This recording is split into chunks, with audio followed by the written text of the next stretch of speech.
Hi everyone, this is Carolyn Speaks, the state of our world on Thursday, September 17, 2020.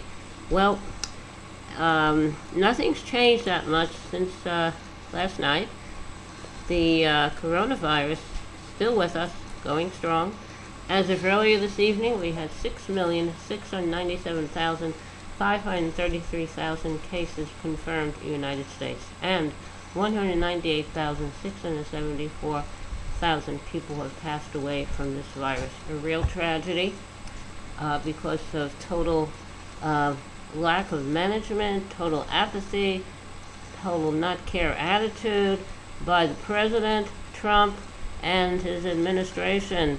They did nothing. They did not order a national lockdown. They did not order a nationwide purchase of all the personal protective equipment and hospital equipment needed, like ventilators and respirators. They did not order masks for everyone, mandate everyone should wear a mask and practice social distancing and only go out when you have to.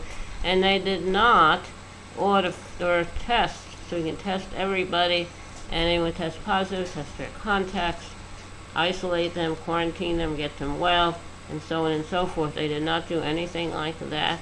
All they said, we're going to just go business as usual. If you're young, it doesn't matter, you're not going to get the virus. And if you're not young, well, then it's just tough. If you have underlying conditions, well, that's your problem, not ours. So, anyway, 6 million plus, almost 7 million confirmed cases in the U.S. and 198,000 plus fatalities in this country.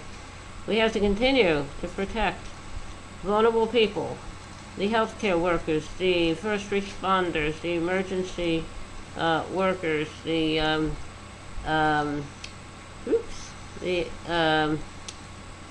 critical workers. They say critical, like the essential workers, and the everybody. We have to protect the agricultural workers and the farm workers and the Native Americans living on reservations, and those who are living in assisted living homes, retirement homes, nursing homes, and also veterans homes. And we have to protect those people who do not have a home, who are living in shelters or on the street. We have to protect everybody. It means we have to stay home, we have to wear a mask, and we have to make sure that everybody practices these guidelines, obeys them, so we can get this virus out of the way. We're still having protests in various states that are now and that have been still mandating wearing a mask, staying home, social distancing, etc. The latest is protests in Kentucky, which is a Democratic governor, but the Republican Attorney General is taking action against that. This virus is an equal opportunity virus. It can strike anyone. It doesn't care what your party is, or your income is, or anything, or your race, your religion, your nationality. None of that matters to this virus. So we really have to make sure we do the right thing and open schools when it's safe to do so. In Florida, they're trying to reopen the schools, but the teachers are fighting back. In Iowa, they're trying to open the schools. The teachers and the parents are fighting back. So in various places, people are fighting back. And the ones who are protesting, wearing a mask, social distancing, only go out when you have to, are people who live like in an ivory tower, and they don't have to go out to work. They don't really care what happens to people out there, as long as they get their something to eat, their power, electricity, telephone, gas, and someone to fix things when things go wrong. They don't really care if the worker gets sick.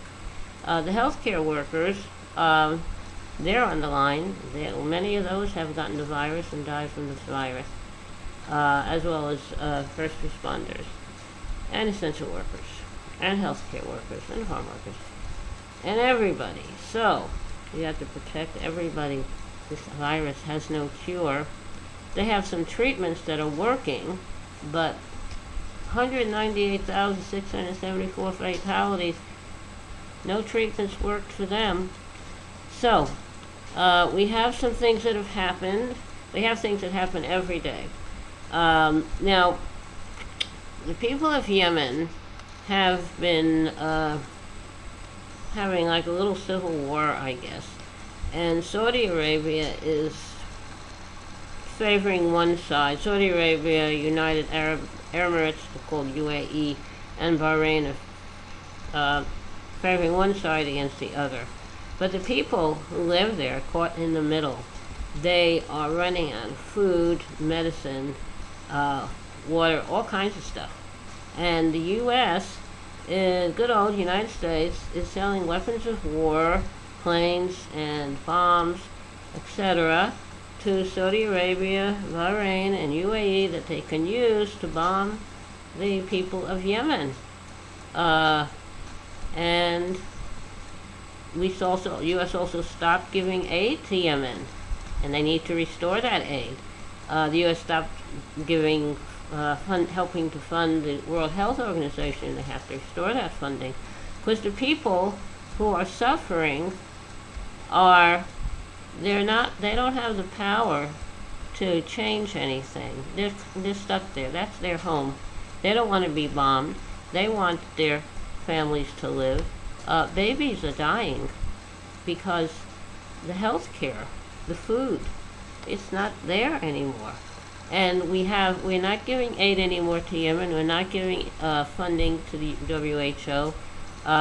We're giving money, letting our companies sell weapons of war to Saudi Arabia, Yemen, and Bahrain, which they're using to bomb the people of Yemen. And the people who are dropping the bombs, they have enough to eat. They have health care.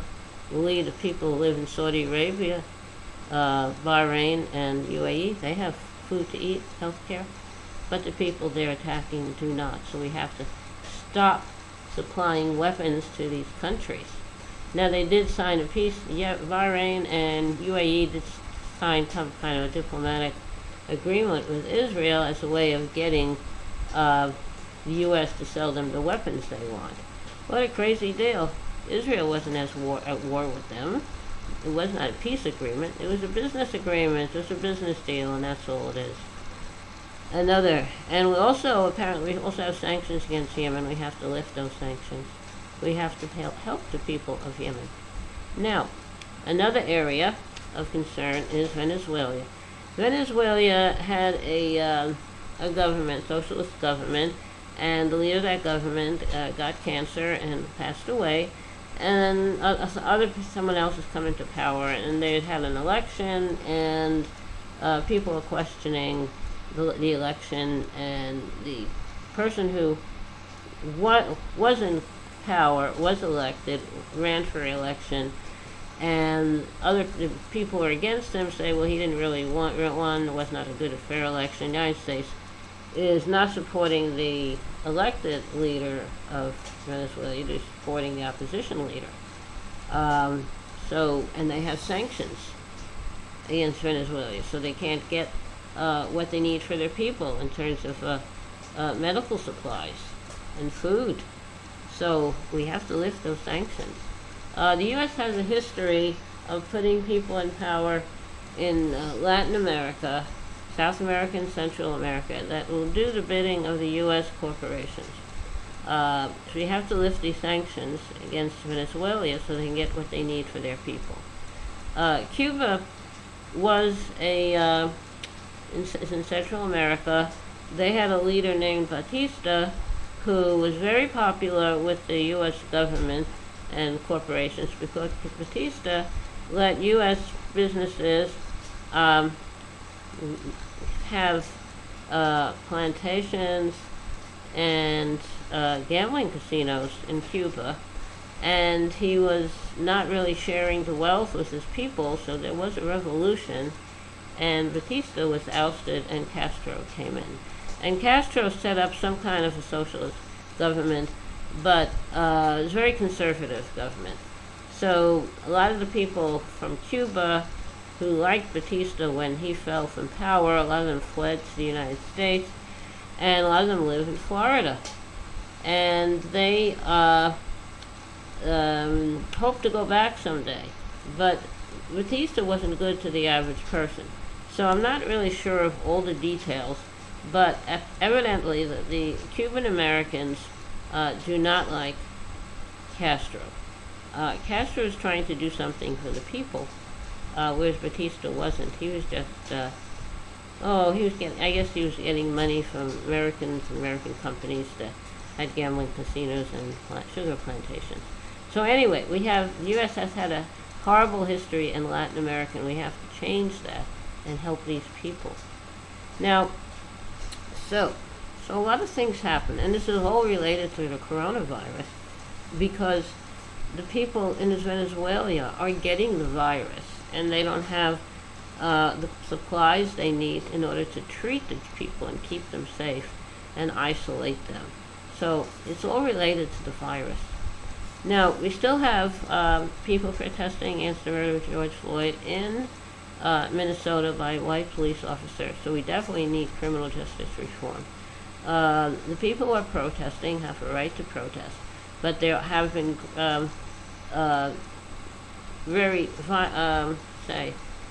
white supremacists who are coming in and protesting the protesters, and they're doing looting and stuff, and causing violence, committing violent crimes, and giving the protesters a bad name. So that's not good. Schools are still trying to open safely, and it's tough out there. It really is. So I believe we need to provide a living wage for every person in the United States, so they can get the health care, the housing, and the food they need until we get back to normal and everybody can get back to their normal work and actually go out and not have to wear a mask all the time, not practice social distancing, etc. So I am in favor of a living wage for everyone. Post office is also in trouble because the Republicans and Trump are trying to destroy it. We have to help them, and the post office has someone that Trump put in called DeGioia that is messing with post office policies and equipment and harming the post office functions, which could affect the election coming up in November for people who mail in their ballots or get their ballots in the mail so they can fill them out. So things are going on with that. So there's a lot of stuff going on. Yes. And that's a lot for today. But really, make sure you stay safe. Keep in touch with your people who represent you at the town, village, city, county, state, federal level. They're the ones who make decisions affecting your life. Make sure you're registered to vote, and make sure you vote and learn about the issues and candidates on your ballot. Very important. Okay. All right, let's have a little song and see how we do with that. This song called Jenny, which I wrote about my great aunt Jenny, who came here from Hungary with her 5 children. She had lost her husband before she left Hungary, and she ended up purchasing a house in Elizabeth, New Jersey. And when she and her family had the money, they sent for my great aunt Jenny's sister, who is my grandma Frances, brought Grandma Frances over with her 4 kids. So this is a song for my great aunt Jenny. It's a very long song, but I'm only going to sing a little bit of it. Okay. Jenny, Jenny, Jenny, she crossed the sea from Hungary with her family. Jenny was a widow with 5 children. She decided to go to America. Jenny and her family settled in New Jersey. Kids went to school and later to work. To save their money when they had enough, they sent for Frances, Jenny's sister, who was still in Hungary. Jenny, Jenny, Jenny, she crossed the sea from Hungary with her family. Okay, that's Jenny. I hope you liked it. Remember to stay safe, wear that mask, practice social distancing, only go out when you have to, and take care of yourself and others. And remember, kindness goes a long way. Kindness goes a very long way. Thank you. Good night.